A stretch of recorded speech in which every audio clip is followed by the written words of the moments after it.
How we doing? I'm Trigger Trauma, and today we are talking about my experiences in 3 years with testosterone replacement therapy. So last week actually marked 3 years of TRT for me. So I thought I would take you guys through my experiences, and they're solely mine, with 3 years of TRT. So first, I think we need to go back to the very beginning.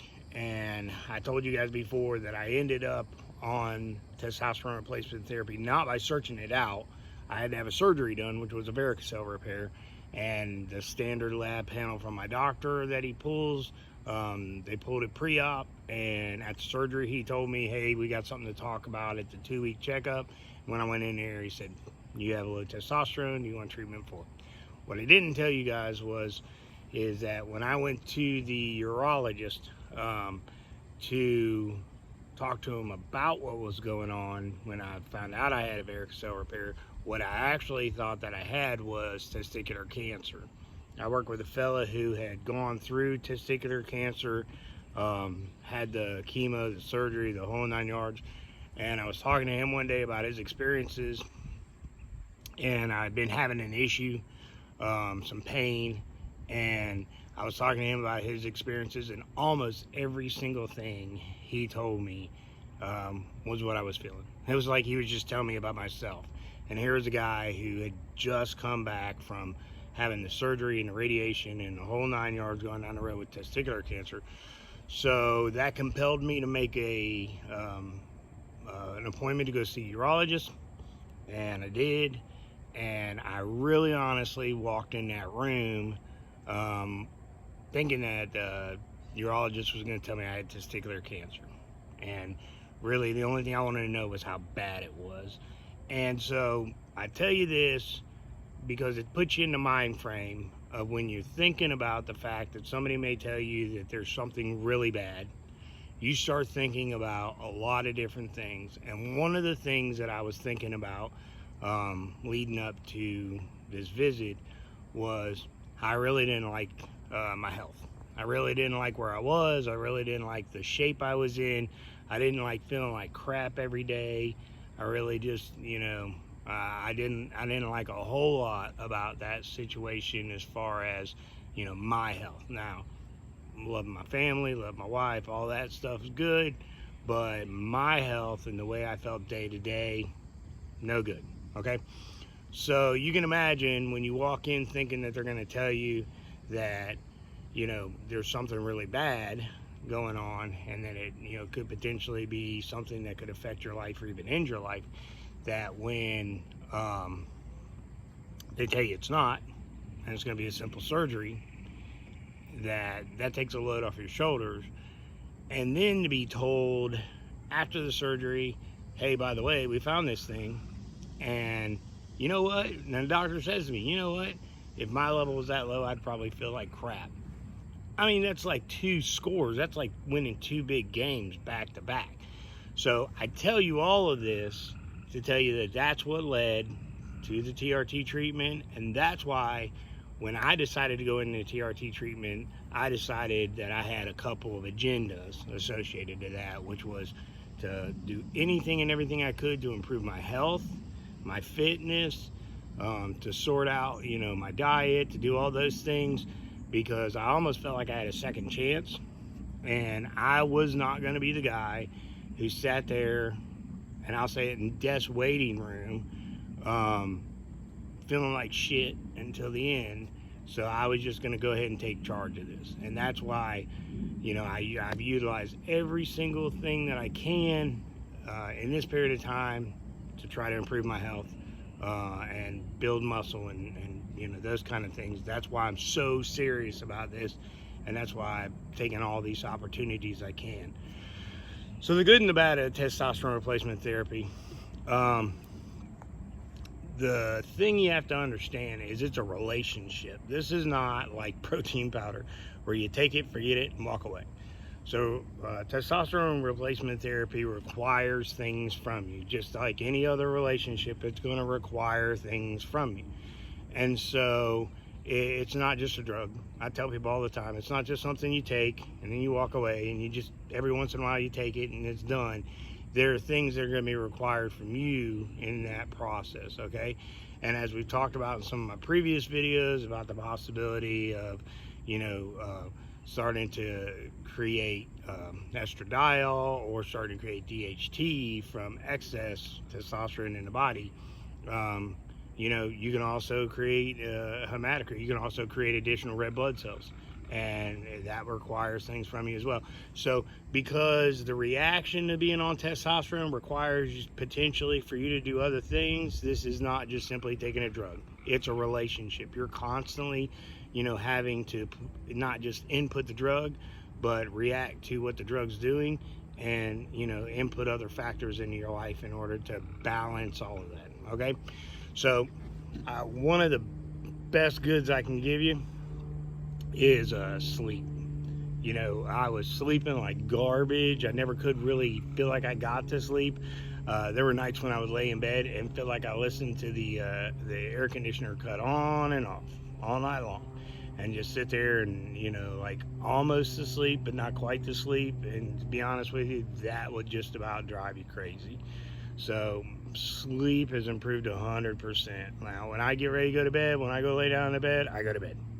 It might take me a few minutes. I may lay in the bed and think about something, but it's not taking nearly what it was. I just go to bed. All right.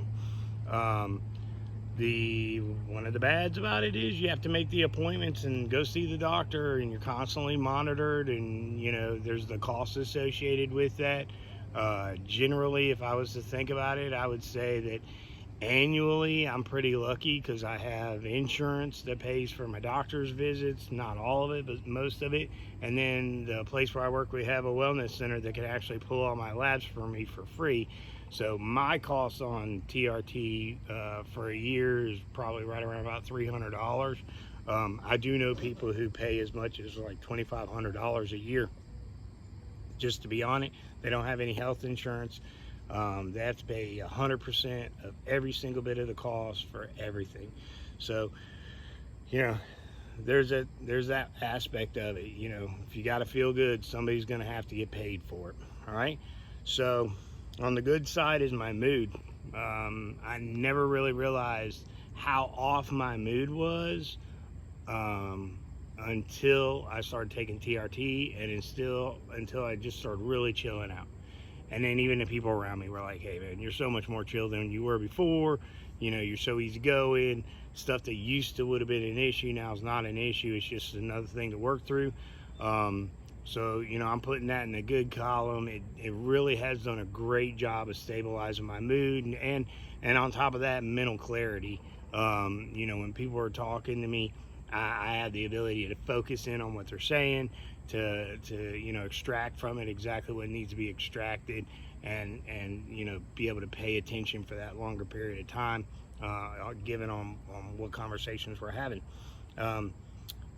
Second bad thing would be giving blood, and I give blood anyways because I feel like it's a good thing to do. You save a life, but I'm pretty certain that if I didn't give blood, my hematocrit would go up, and then my physician would tell me I have to go get blood. All right. So if you're a guy who's looking at TRT and you're like, hey, I don't like needles, and there's not just the needles of giving yourself the shot every week. You can bypass that needle by using a cream, but there's not just the needles of giving yourself a shot every week. When people talk about your blood thickening or getting muddy, that's an increase in hematocrit. And that in itself would be going and donating blood. And you can either go pay somebody to take the blood off of you and then they just chuck it, or you can go for free, donate it to the Red Cross, and they can actually use it to try to help somebody else. So I choose to go have it taken off for free, help somebody else, helps me. So a lot of good that comes out of that. Metabolism is huge for me, and it's both a good and bad. All right. So before TRT, I never wanted to eat. I never really wanted to eat. We'd be out doing stuff. My wife would be like, "It's time to eat," and I'd be like, "Whatever. I don't have any desire to eat whatsoever." And I could order just the smallest thing. Didn't matter. Wasn't really. Next time it was time to eat, wasn't really hungry. metabolism sucked, and now my metabolism is cranked up to the point where, like, I eat, and within an hour or two, my body's telling me, like, yo, you got to find something to eat. And, in the bad column of that is there is garbage out there in the marketplace to eat. If you don't meal prep and you don't take your own food along, it is very difficult to find quality food nowadays, to go sit down and eat. Now, if you're the kind of person who can go to a restaurant where you sit down somewhere and eat, you probably have a better opportunity there to find some better food. But in the job I have, I'm in a vehicle, I'm driving around most of the day, trying to go from place to place and do things. And, my best bet would be stop and get fast food. And, I know there's some fast food restaurants out there that say they have healthier choices. They're healthier than the bad garbage, but, they're not to the quality of the food that I eat when I meal prep and take my own food.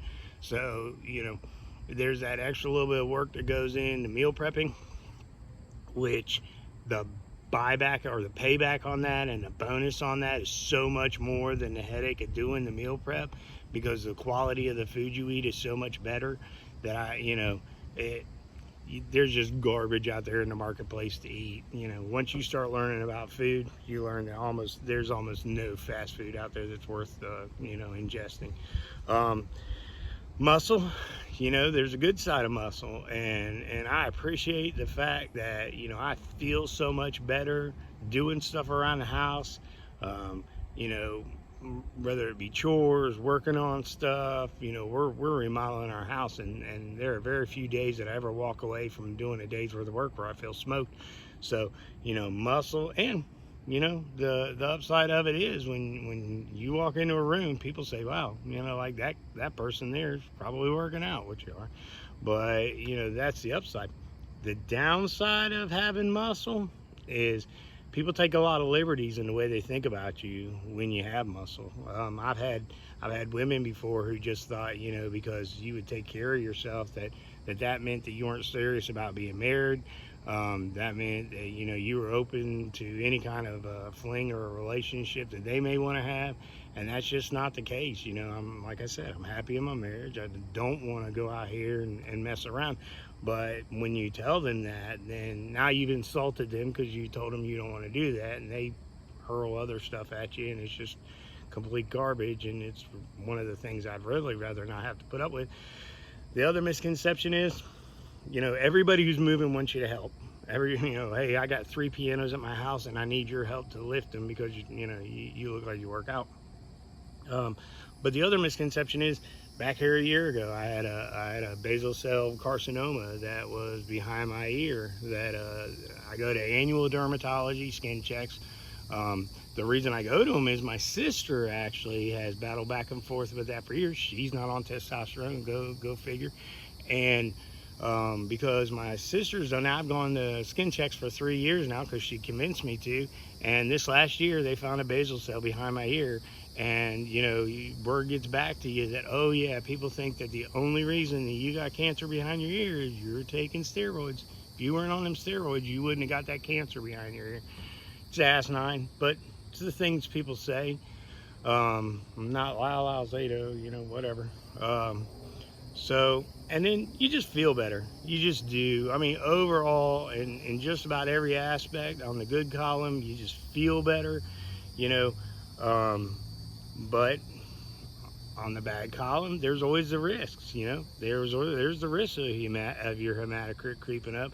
There's the risk that, no matter how good you feel, your actual numbers start creeping up, and then the doctor wants to back your numbers down, and you have this,